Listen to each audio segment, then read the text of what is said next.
আউযু বিল্লাহি মিনাশ শাইতানির রাজিম বিসমিল্লাহির রহমানির রহিম। আজকে আমরা যে উপলক্ষ করে আজকে এখানে মিছিলটা করলাম এটা আপনারা সবাই জানেন। অনলাইনের যুগ, এটা আমাদের সবারই ইমানি দায়িত্ব। আপনারা জানেন গাজাতে যে পরিমাণ ছোট ছোট বাচ্চাদের যেভাবে নির্মমভাবে হত্যা করা হচ্ছে, এটা আপনি একবার আপনার ছেলে বা আপনার নিজের দিক থাকা বলেন যে কত বড় কষ্ট দিচ্ছে তারা আমাদেরকে।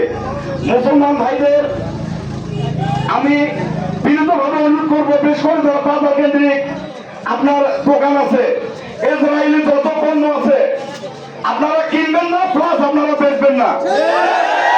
আর যদি আমরা দেখি কোন দোকানদার থেকে একটা পণ্য ইসরায়েলি যদি বিক্রি হয়, তা কিন্তু আমরা তার পণ্য জবাব দেবো।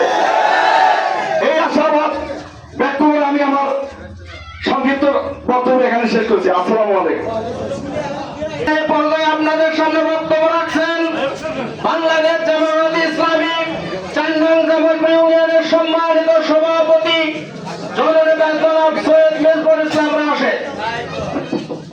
আউযু বিল্লাহি মিনাশ শাইতানির রাজিম বিসমিল্লাহির রহমানির রহিম। সম্মানিত তৌহিদ আদাব, আপনারা জানেন দীর্ঘদিন যাবৎ ইসরায়েলি আগ্রাসন চলছে ফিলিস্তিনের উপরে।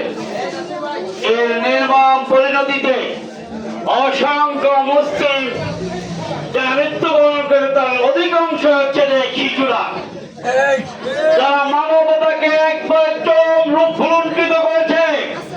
আমরা এই বাংলার জমিন থেকে জানাই দিতে চাই, যত দ্রুত সম্ভব ইসরায়েলের আগ্রাসন বন্ধ করতে হবে। যদি তা না করা হয়, বিশ্ব মুসলিম একবার জেগে উঠে তামাম পৃথিবীর কোন আছে কাছে একটা ইহুদিকে বাঁচতে দেওয়া হবে না। কোন খ্রিস্টান তাদের আস্তানা খুঁজে পাবে না। এই জন্য ভাইয়েরা আমার, আপনাদেরকে উদাত্ত আহ্বান জানাই, আমরা নিজে আজ থেকে ইহুদিদের পণ্য বর্জন করব, বিক্রি করা বর্জন করবো ইনশাআল্লাহ। আমার ভাইয়েরা, আজকে আপনারা যেভাবে এসেছেন, যেটাকে সাড়া দিয়েছেন, আমার ভাইয়েরা, আমাদের বক্তব্য দিয়ে হয়তো বা না হতে পারে কিছু, কিন্তু